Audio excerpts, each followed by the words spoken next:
नमस्कार। 4C supreme law partners के इस नए कानूनी एपिसोड में मैं एडवोकेट डॉक्टर अजय कुमार पांडे आप सबका स्वागत करता हूं। लेकर हाजिर हूं आज के राजनीतिक हालात पर सबसे लेटेस्ट वीडियो। 7वें चरण का चुनाव पूरे देश में चल रहा है। 4 तारीख को किसकी सरकार बनेगी, कौन प्रधानमंत्री बनेगा, यह भी तय हो जाएगा। लेकिन जाते जाते भी यह चुनाव कानूनी पेचीदगियां छोड़े जा रहा है। मैंने प्रारंभ में ही कहा था कि इस चुनाव में कानून की बहुत महत्वपूर्ण भूमिका होने जा रही है। सरकार किसी की भी बने, कोर्ट में पिटीशंस और याचिकाओं का लंबा सिलसिला होने जा रहा है। तो खैर, वर्तमान में यह जो मुकदमा है यह आ रहा है जो पूरे देश के माहौल को, पूरे देश की राजनीति को, पूरे आज की इस पोलिंग को प्रभावित कर रहा है। और जी हाँ, यह मुकदमा है प्रधानमंत्री नरेंद्र मोदी के खिलाफ। तो आज के इस एपिसोड में हम बात करेंगे कि क्या प्रधानमंत्री नरेंद्र मोदी पर जो आरोप लगा है वह सत्य है, कोर्ट इसका अवलोकन किस तरह से करेगा, चुनाव आयोग इस पूरे मसले को कैसे देखता है। तो आइए हम शुरू करते हैं। आज का मुकदमा प्रधानमंत्री नरेंद्र मोदी बनाम तमिलनाडु कांग्रेस।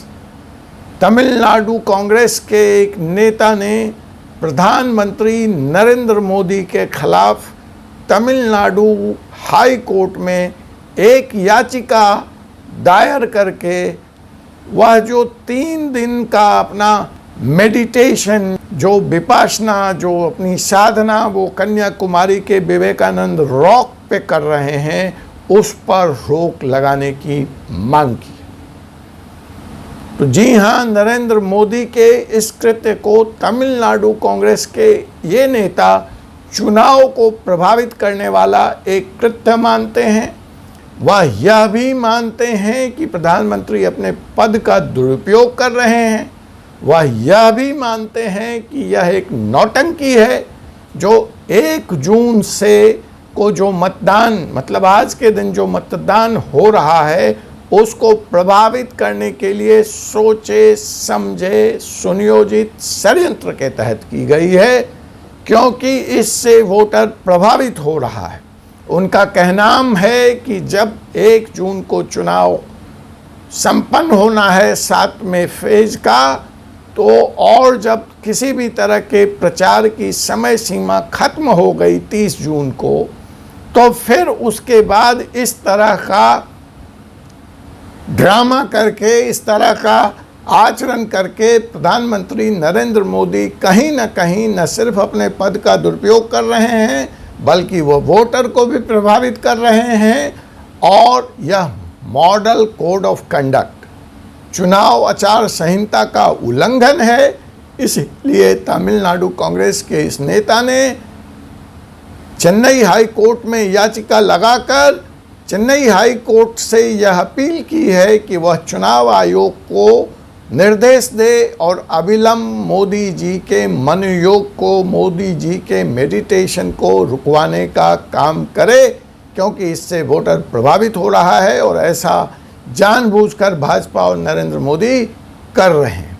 और अपनी याचिका में जो उन्होंने दूसरी मांग की है वह यह की है कि साथ ही साथ चुनाव आयोग के इस उनके मेडिटेशन को जहां रोका जाए, क्योंकि इसका बड़े स्तर पर मीडिया में प्रचार प्रसार हो रहा है। मीडिया इसको रात दिन दिखा रही है इस घटना को, और इससे वोटर प्रभावित हो रहा है। तो न सिर्फ मोदी के इस मेडिटेशन को रोका जाए, इसे मॉडल कोड ऑफ कंडक्ट का वायलेशन माना जाए, पद के दुरुपयोग के लिए प्रधानमंत्री पे कार्रवाई हो, और जो दूसरी 2 अन्य मांगें उन्होंने अपनी याचिका में करी है वह यह की है कि तत्काल प्रभाव से हाई कोर्ट तमिलनाडु के चीफ सेक्रेटरी और डीजीपी पुलिस को भी यह निर्देश दे कि प्रधानमंत्री, क्योंकि पिछले 3 दिन से विवेकानंद रॉक पर कन्याकुमारी में कैंप कर रहे हैं, तो इस को मुद्दा बनाकर सुरक्षा के का आधार लेकर के या सुरक्षा के बहाने हिंदू टूरिस्ट को, हिंदू मतावलंबियों को इस रॉक पर, इस साधना स्थल पर जाने से न रोका जाए और उनको, उनकी टूरिज्म, उनकी आवाजाही बेरोक टोक जारी रहे। अभी तक तमिलनाडु उच्च न्यायालय में यह याचिका लिस्ट नहीं हुई है, अर्थात इसकी सुनवाई कब होगी, इस पे कोई फैसला तमिलनाडु उच्च न्यायालय के रजिस्ट्री का नहीं आया है।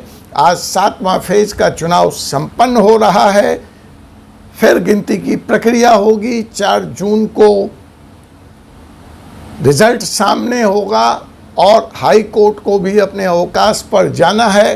तो ऐसी स्थिति में यह देखना महत्वपूर्ण होगा कि यह जो याचिका है इसको किस तरह से Chennai high court, Madras high court लेती है और इस पर वह चुनाव आयोग या प्रधानमंत्री नरेंद्र मोदी से कोई जवाब तलब करती है, उनकी इस याचिका पर नोटिस भी जारी करती है या नहीं। लेकिन फिलहाल यह सवाल तो है कि कांग्रेस प्रधानमंत्री के इस मेडिटेशन को एक पाखंड, एक ड्रामा, एक वोट लेने की साजिश, टैक्टिस, इस पर मीडिया कवरेज जो चल रही है उसको मॉडल कोड ऑफ कंडक्ट का वायलेशन और प्रधानमंत्री पद के दुरुपयोग के तौर पर देखती है और यह मांग करती है कि प्रधानमंत्री 3 दिन तक मौन रहकर, राजनीतिक प्रक्रिया से अलग रहकर कन्याकुमारी में विवेकानंद रॉक पर साधना भी नहीं कर सकते, मेडिटेशन भी नहीं कर सकते। फैसला जनता करेगी कि तमिलनाडु कांग्रेस की यह कार्रवाई कितनी उचित है, कितनी अनुचित है। कोर्ट कानूनी फैसला करेगी। आइए तब तक हम इंतज़ार करते हैं 4 जून के परिणाम का, क्योंकि लोकतंत्र में अंतिम कोर्ट तो जनता ही है। धन्यवाद। आपसे पुनः मुलाकात होगी एक ऐसे ही मुकदमे के साथ अगले एपिसोड में।